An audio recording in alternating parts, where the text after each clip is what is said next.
The Galactic Military Academy on Prime was the most famous training center in the known universe. For almost 1,000 cycles, it had turned young cadets from over 200 different alien species into the finest warriors the galaxy had ever seen. The academy sat on a rocky planet with 3 moons, its tall silver towers reaching toward the purple sky like fingers trying to touch the stars. Commander walked into the main briefing hall with slow, heavy steps. He was one of the oldest species in the Galactic Union. His body was covered in deep violet scales that shimmered under the bright lights. He had 4 muscular arms, each one ending in 3 clawed fingers.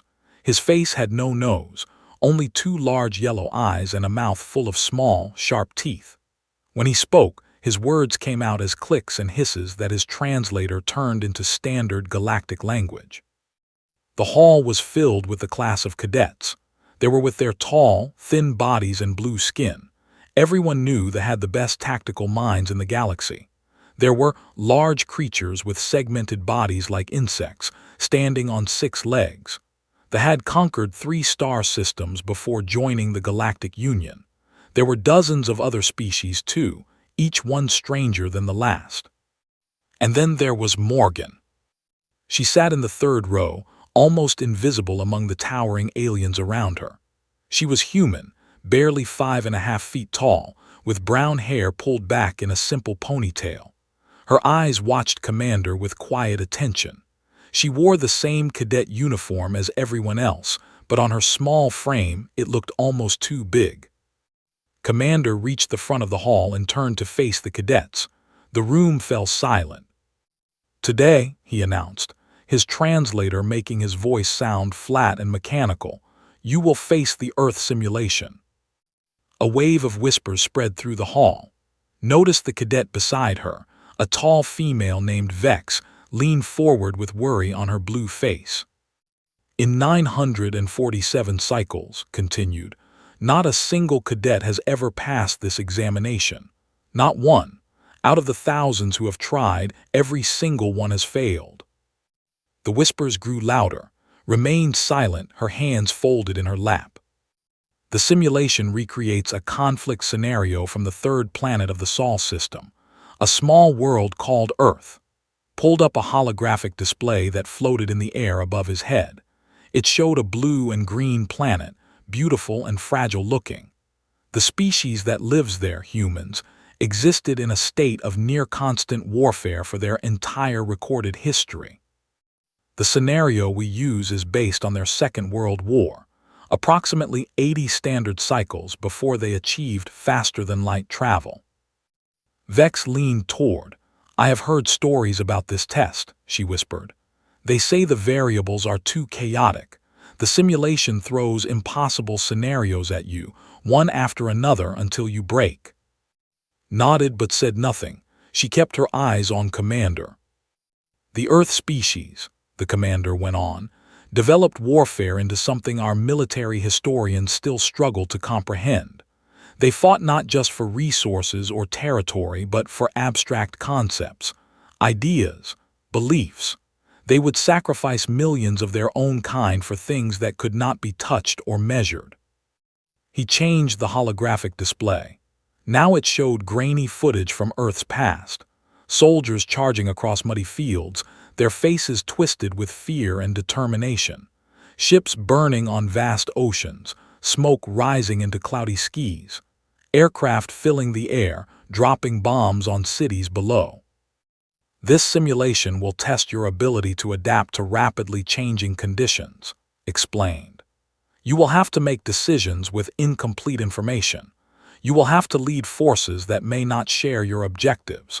You will command a battalion in what the humans called the European theater, starting from something they named the Normandy invasion." A cadet raised one of its clawed appendages. Its voice came out as a series of clicks.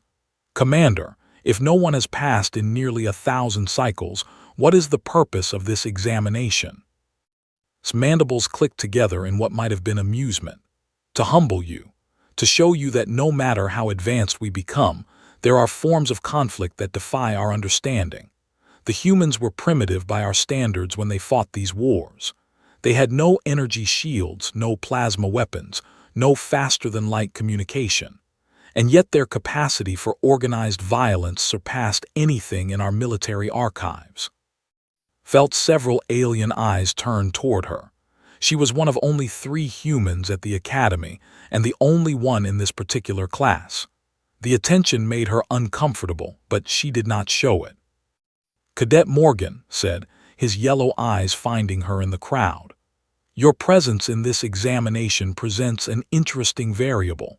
You will participate last, after observing your fellow cadets." "Yes, Commander," replied. Her voice was calm and steady. The examinations began immediately. One by one, cadets walked into the simulation chamber, a large circular room at the back of the hall.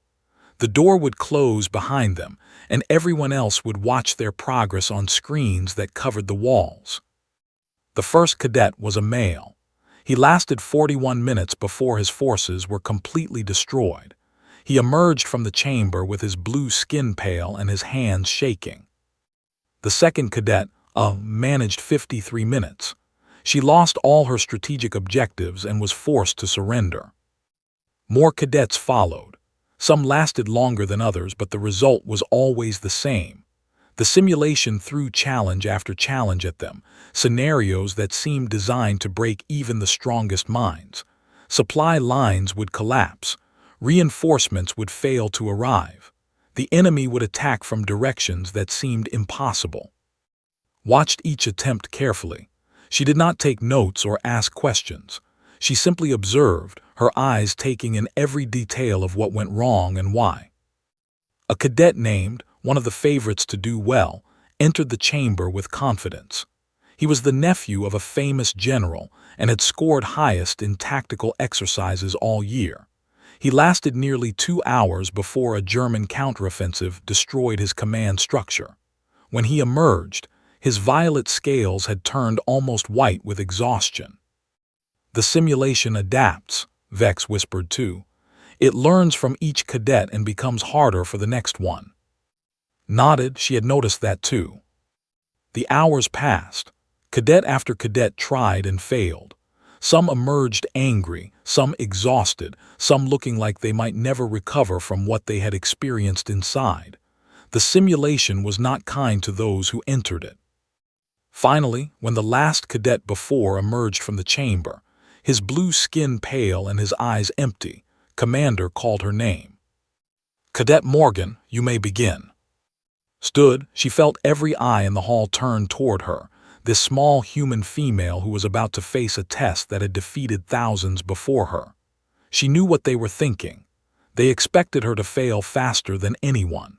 After all, how could a human, even fighting in a simulation of human warfare, succeed where so many superior species had failed? She walked toward the simulation chamber with steady steps. The door opened before her, revealing darkness inside. She did not hesitate. She did not look back. She simply walked forward into the unknown. The door closed behind her, and Morgan disappeared into history. Inside the simulation chamber, the darkness lasted only a moment. Then light exploded around, and she found herself standing on a beach. The sand was wet beneath her boots. The air smelled of salt and smoke and something worse, something that reminded her of burnt metal and death. The date displayed in her vision read June 7, 1944, one day after D-Day. Looked around at the chaos that surrounded her. The Academy's simulation technology was the most advanced in the galaxy. It could recreate historical events with perfect detail, down to the smallest grain of sand. Everything felt real. The cold wind on her face, the distant thunder of artillery, the shouts of men somewhere in the smoke ahead. Bodies lay scattered on the beach. Some wore American uniforms, others German. The tide was coming in, washing red foam around them, forced herself to look away. A virtual aide approached her, a young man with a tired face and dirty uniform. He saluted sharply. "Colonel Morgan, we have our orders. 3rd Battalion is to advance inland and secure the crossroads at St." Looked at him. This was where most cadets failed. They tried to apply galactic military doctrine to human warfare. They expected clean battles with clear objectives. They expected enemies who behaved in logical, predictable ways. Human war did not work like that. "What is the status of our forces?" she asked. "We have 412 men fit for duty, ma'am. We lost 37 in the landing yesterday. Ammunition is at 60%. We have no armor support. The tanks are still being offloaded from the ships." Nodded slowly. No tanks. Limited ammunition. Over 400 tired, frightened men who had just survived the most terrifying day of their lives, and she was supposed to take them further into enemy territory. "Show me the map," she said. The aide produced a paper map, smudged with dirt and worn at the edges. Studied it carefully. She looked at the terrain, the hills and forests and roads. She looked at the positions of known enemy forces, marked with small red symbols. She looked at where friendly units were supposed to be, though she knew those positions were already out of date. She had spent years preparing for this moment. No one at the academy knew that. They thought she was just another human cadet, unremarkable and likely to fail, but had grown up on stories of this war. Her grandfather had fought in it. Her great-uncle had died on a beach not unlike this one. "We are not going to Saint," she said quietly. The aide blinked. "Ma'am. Intelligence says there are 2 German machine gun nests covering the approach to the crossroads. Standard doctrine says we soften them with artillery before advancing." "Yes, ma'am, that is correct. But we do not have artillery support, and by the time we do, those positions will be reinforced. The Germans are not stupid. They know we are coming."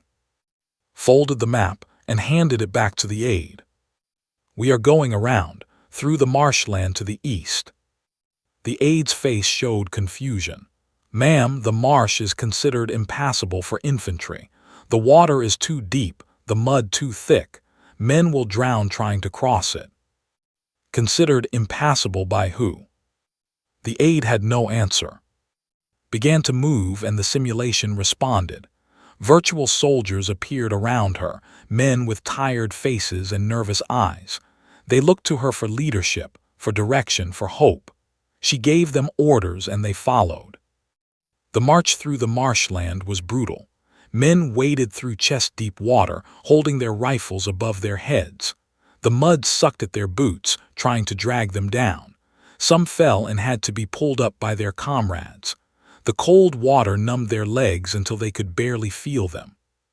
It took 6 hours to cover 2 miles. 6 hours of misery and struggle and silent curses. But when they emerged on the other side, dripping wet and exhausted, they were behind the German positions. The enemy never saw them coming. In the observation room outside the simulation chamber, Commander watched the tactical display with growing interest. The human cadet was not fighting like a galactic officer. She was not following any doctrine he recognized. She was fighting like something else entirely. "She is using the terrain as a weapon," he murmured to his aide.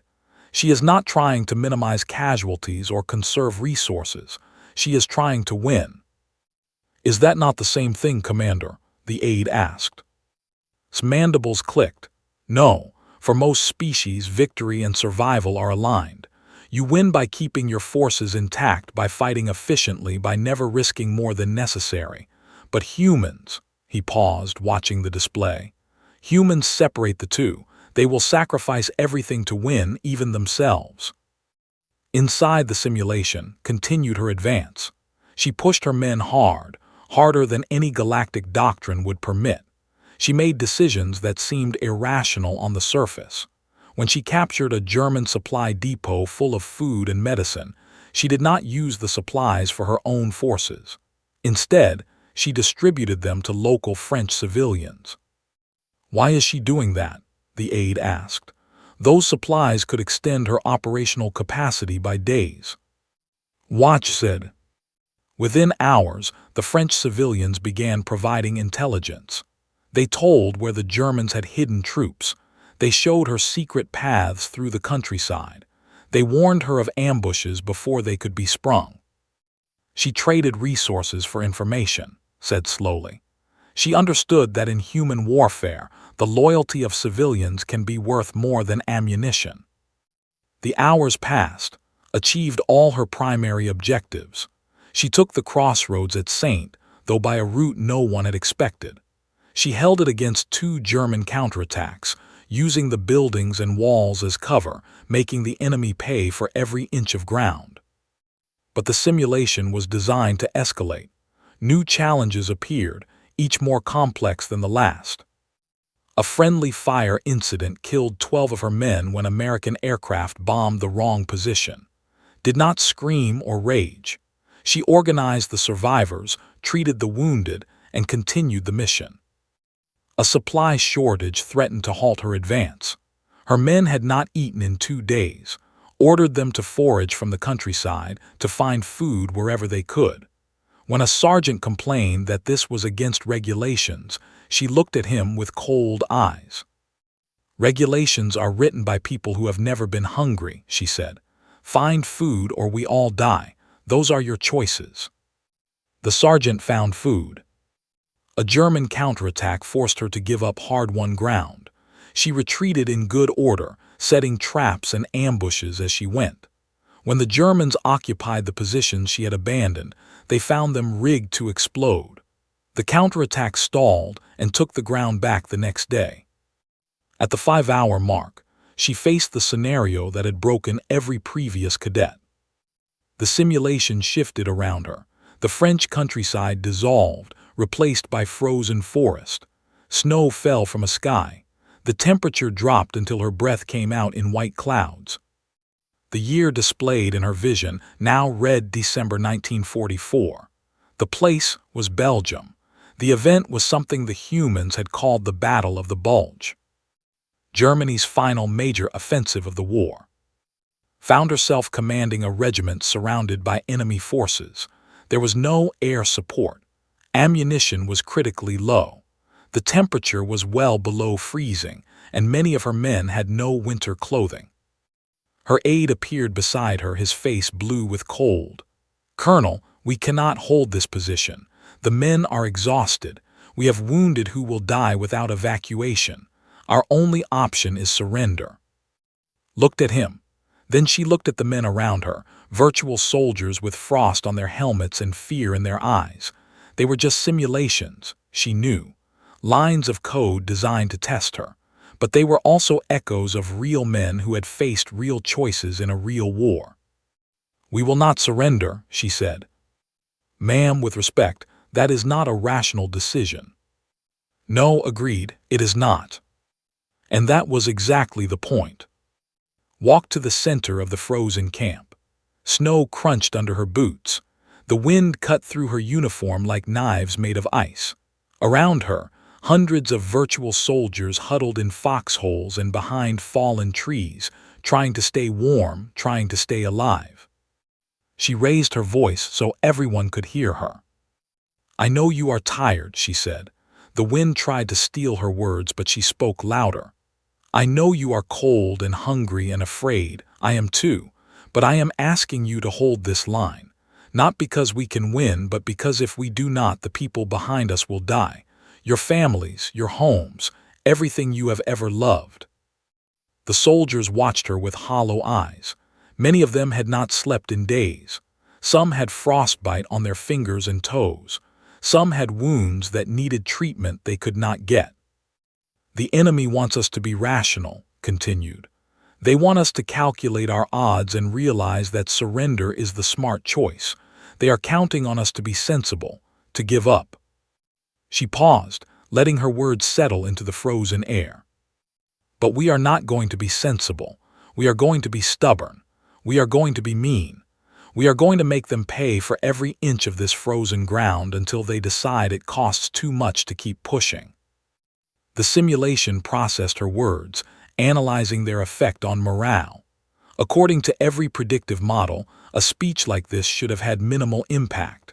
The soldiers were too cold, too tired, too beaten down to respond to words. But the models were wrong. Something changed in the eyes of the virtual soldiers.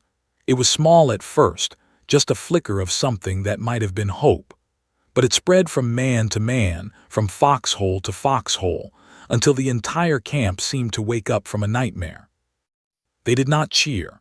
They did not suddenly become warm or well-fed or fully armed, but they stopped looking like men waiting to die.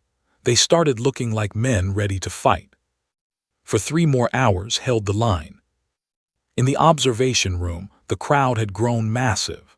Word had spread through the academy that the human cadet was still in the simulation, longer than anyone had lasted in centuries. Instructors left their classes to watch. Cadets abandoned their studies. Even administrative staff who had never cared about military training gathered around the screens. Commander stood motionless before the tactical display, his 4 arms clasped behind his back. His yellow eyes never blinked. "She has been in there for 8 hours, his aide whispered. "The simulation is adapting faster than we have ever seen. It is generating scenarios beyond the standard parameters." "I know," replied. "The system is searching for her breaking point. It has not found it yet." On the display was leading a desperate defense against a German assault. She had lost 60% of her men. Her ammunition was nearly gone. Virtual soldiers were throwing rocks and using empty rifles as clubs. It should have been over hours ago. "Commander," the aide said hesitantly, "there is something you should see." He pulled up a secondary display showing the simulation's internal data, studied the numbers, and his violet scales turned pale. "That cannot be correct," he said. "I have checked it 3 times, Commander. The simulation has exceeded its operational limits. It is now pulling scenarios from outside the Second World War archive." Even as he spoke, the tactical display changed. The frozen forests of Belgium dissolved, replaced by something completely different. Dense jungle appeared around. The air became thick and humid. The sounds of snow and artillery were replaced by insects and distant gunfire. The year displayed now read 1968. The place was Vietnam. Blinked as her surroundings transformed. One moment she had been freezing, the next she was sweating in tropical heat. Her uniform had changed. Her weapons had changed. Even the faces of her soldiers had changed. But she did not panic. She did not freeze. She simply looked around, assessed her new situation, and started giving orders. "She is adapting," murmured. "The system just threw her into a completely different war, and she is adapting as if nothing happened." Inside the simulation, found herself commanding a company of soldiers in terrain nothing like what she had been fighting in moments before. Trees towered overhead, blocking out the sun. Vines hung everywhere like green snakes. The ground was soft and muddy, and strange sounds came from the shadows. "Captain Morgan, we have movement in the tree line," a sergeant reported. His voice was tight with fear. "Could be enemy soldiers, could be civilians, we cannot tell." Knew this war too, not as well as the Second World War, but enough. Her uncle had served here. He had come home changed, haunted by things he would never speak about. She remembered sitting with him on his porch, watching him stare at nothing, lost in memories of a jungle half a world away. "Hold fire until we have visual confirmation," she ordered, "and spread the word. Anyone who shoots at shadows is going to answer to me personally."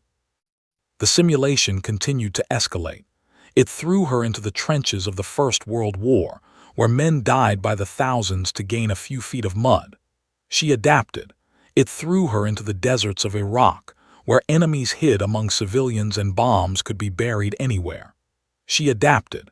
It threw her into the mountains of Afghanistan, where the terrain itself seemed designed to kill invaders. Each time adapted. She made mistakes. She lost men she should have saved. She made calls that cost lives. Sometimes she stood in the aftermath of a battle and felt the weight of every death pressing down on her shoulders. But she never stopped. She never hesitated.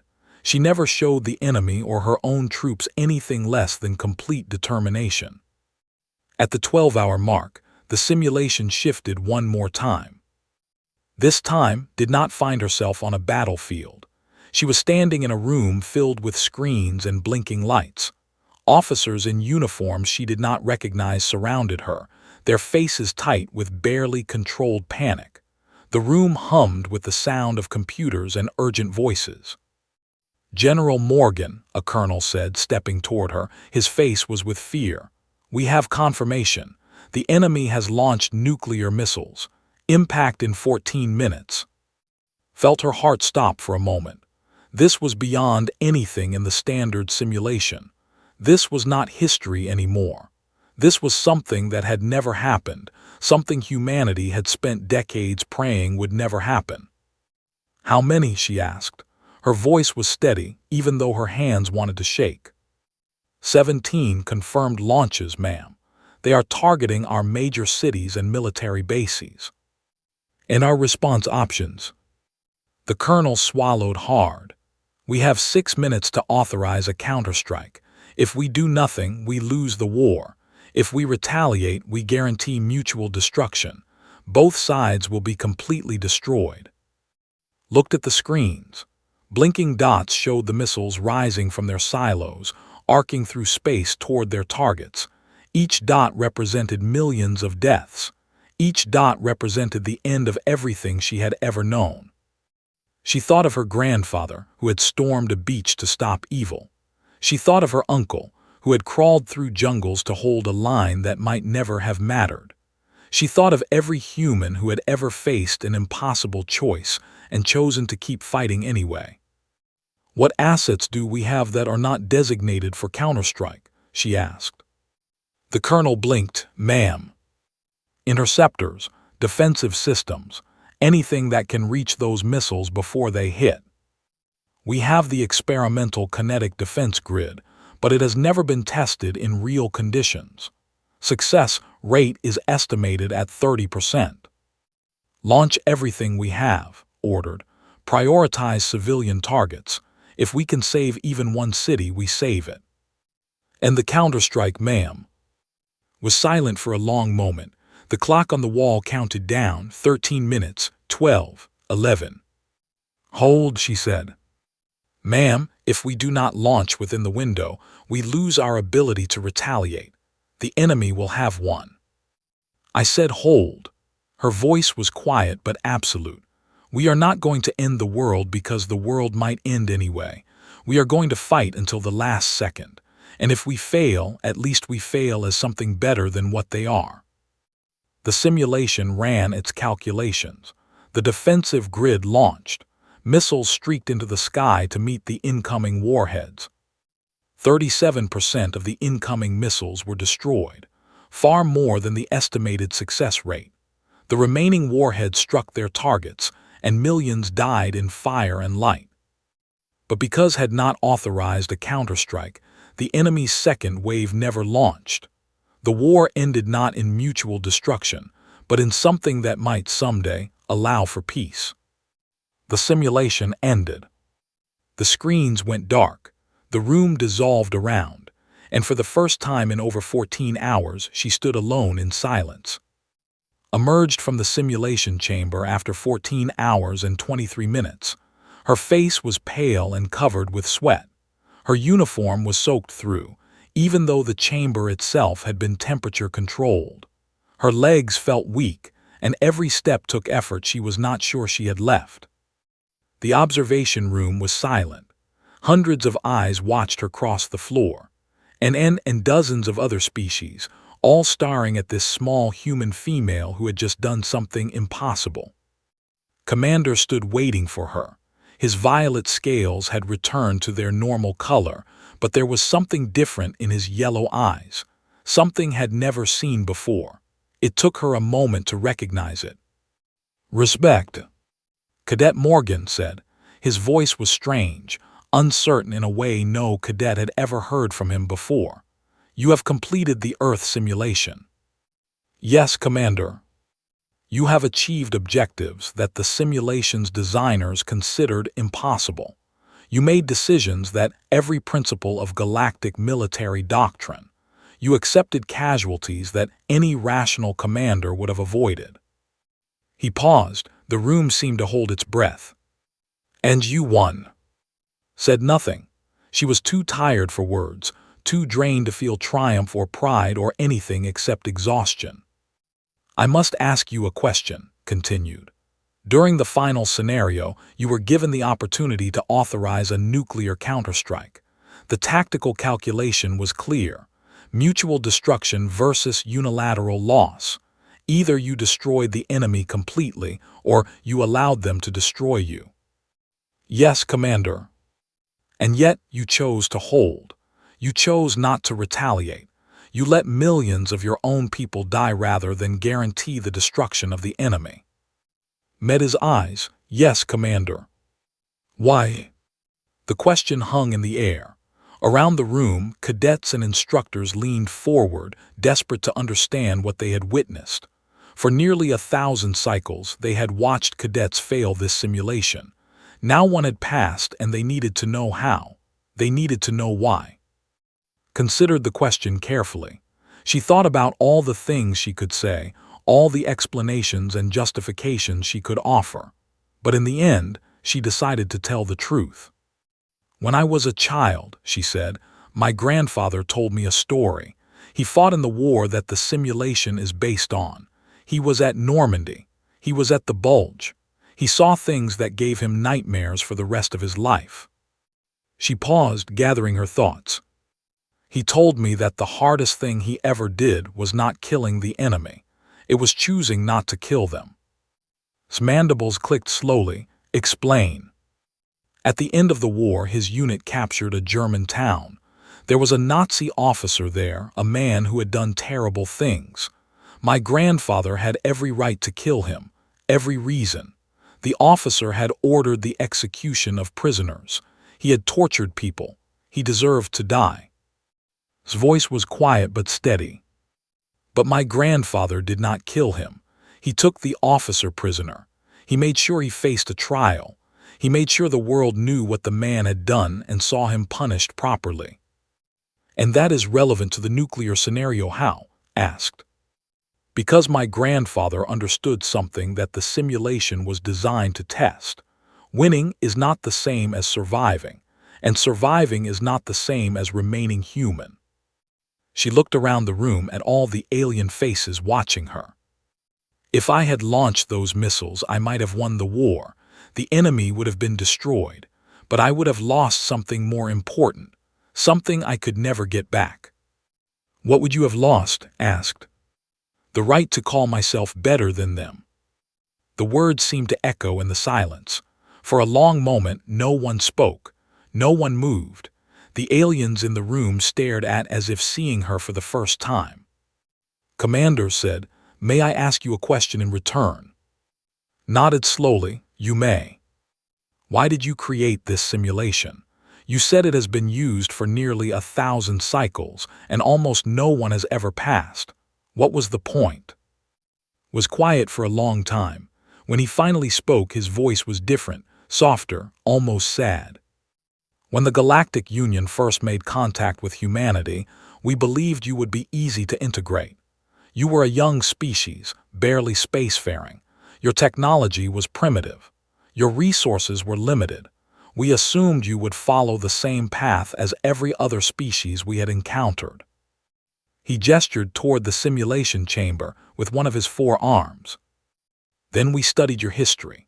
We discovered that humans had been fighting each other for thousands of cycles before we arrived. Wars that made our own conflicts look like minor disagreements. We found records of battles where millions died for ideas we could barely understand. We learned about warriors who would rather die than surrender. Civilians who would endure any suffering rather than submit. Leaders who would sacrifice everything they loved for principles they could not even touch. Listened in silence. We created the Earth simulation because we needed to understand. We needed to know how a species so young, so fragile, so limited in so many ways could produce such an incredible capacity for violence. And after 947 cycles, we still did not fully understand. He stepped closer too. lowering his voice so that only she could hear. "But today, Cadet Morgan, you have given us a piece of the answer. Humans do not fight to survive. They fight for something beyond survival, something that cannot be measured or calculated or predicted. And that is what makes you dangerous." He stepped back and raised his voice to address the entire room. "Cadet Morgan has passed the Earth simulation. She is the first cadet in the history of this academy to achieve this distinction."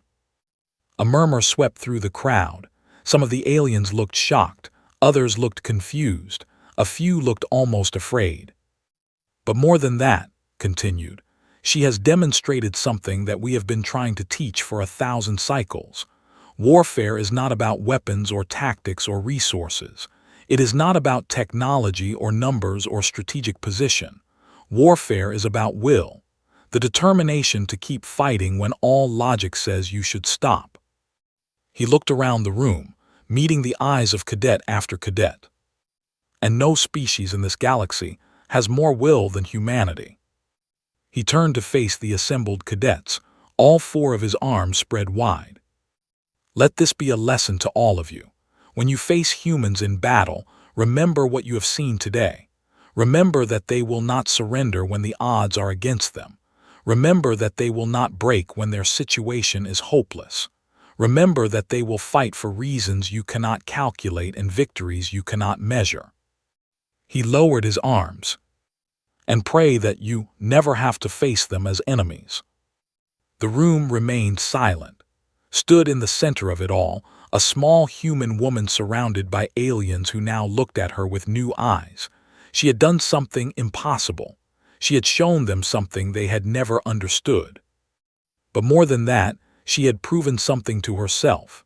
She had proven that her grandfather was right, that the true measure of strength was not how much destruction you could cause, but how much destruction you could choose not to cause. She had won by refusing to become the monster. 6 months later, Morgan graduated from the Galactic Military Academy with the highest honors ever awarded to a cadet. Her name was added to the Wall of Excellence, a massive stone monument that listed the greatest warriors the Academy had ever produced. She was the first human to appear there. Many believed she would not be the last. Every major fleet in the Galactic Union offered her a position. Elite units that had never accepted human officers sent formal invitations. Admirals and generals from dozens of species requested meetings with her. She had become famous across the galaxy, the human who had done the impossible. She declined them all. Instead, returned to Earth. She took a transport ship back to the blue and green planet where humanity had been born, where her ancestors had fought and died and loved and hoped for thousands of years. She went to a small town in Pennsylvania, where autumn leaves covered the ground in gold and red, and she stood at her grandfather's grave. The cemetery was quiet. A cold wind rustled through the trees, carrying the smell of fallen leaves and approaching winter. Stood alone before the simple headstone, reading the words carved into it, his name, his dates, the words beloved father, grandfather, and soldier. "I did it," she said quietly. "I passed the simulation. I am the first one ever." The wind blew, and the leaves scattered across the grass. "I do not know if I did the right thing," she continued. "In the final scenario, I mean. I saved lives by not retaliating, but I also let millions die. I made choices that have haunted me for weeks. I still see their faces sometimes, even though they were just programs, just lines of code pretending to be people." She knelt and touched the headstone, tracing the letters of his name with her fingertips. "But I think you would have understood. You always said that war was not about killing the enemy. It was about protecting what mattered. And sometimes, the hardest way to protect something is to refuse to become the thing you are fighting against." A bird sang somewhere in the trees, closed her eyes and listened to it. "I miss you, Grandpa. I wish you could have seen it. I wish you could have been there when Commander told everyone what I had done. You would have laughed at their faces. All those aliens, so confused because a human did something they could not understand." She opened her eyes and stood up. I am going to make you proud. I am going to show them what humans can be, not just warriors but protectors, not just fighters but healers. I am going to prove that the same species that nearly destroyed itself can also save others. 1 year after her graduation, was assigned to the newly formed Human Integration Task Force. It was a special unit designed to help humanity find its place in the galactic community. Humans were still newcomers, still learning how to work alongside species that had been traveling the stars for thousands of years. Served with distinction, she mediated disputes between human colonies and alien neighbors. She diffused conflicts before they could become wars. She taught aliens about human culture and taught humans about alien customs. She built bridges where others saw only walls. She never forgot the lessons of the simulation. She never forgot the weight of command, the terrible responsibility of deciding who would live and who would die. And she never forgot that the true measure of a warrior was not how many enemies they could destroy, but how many lives they could save. 20 years passed. Commander Morgan, as she was now called, returned to the Galactic Military Academy. Her brown hair had streaks of it now. Lines had formed around her eyes from years of difficult decisions and sleepless nights, but her voice was still strong and her gaze was still steady. She stood before a new class of cadets, just as Commander had stood before her class so many years ago. The old had retired, but his legacy lived on in the officers he had trained, including herself. Today, she said, you will face the Earth simulation. In the 1,000 cycles since it was created, only a handful of cadets have ever passed. The cadets shifted nervously. Some were aliens, representing species from across the galaxy. Others were humans, part of a new generation that had grown up among the stars. But more have passed in the last 20 years than in all the centuries before, continued. Do you know why? The cadets shook their heads. Because we changed the simulation. We added something new at the end, something the original designers never thought to include. She walked among the cadets, her boots echoing on the polished floor. The original simulation was designed to break you, to show you that human warfare was too chaotic, too violent, too irrational to comprehend. And for a long time it succeeded. Cadets would emerge from that chamber convinced that humans were monsters, that our capacity for destruction made us dangerous and unpredictable. She stopped and turned to face them. But they were missing the point. Yes, humans are capable of terrible violence. Yes, we have fought wars that our world and killed millions of our own kind.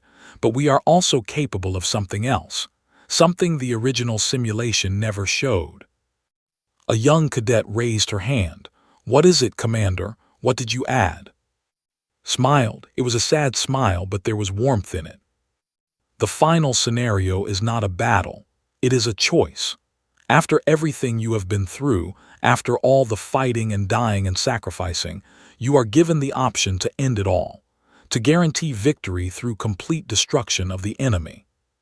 She met each cadet's eyes in turn. And the test is whether you take it.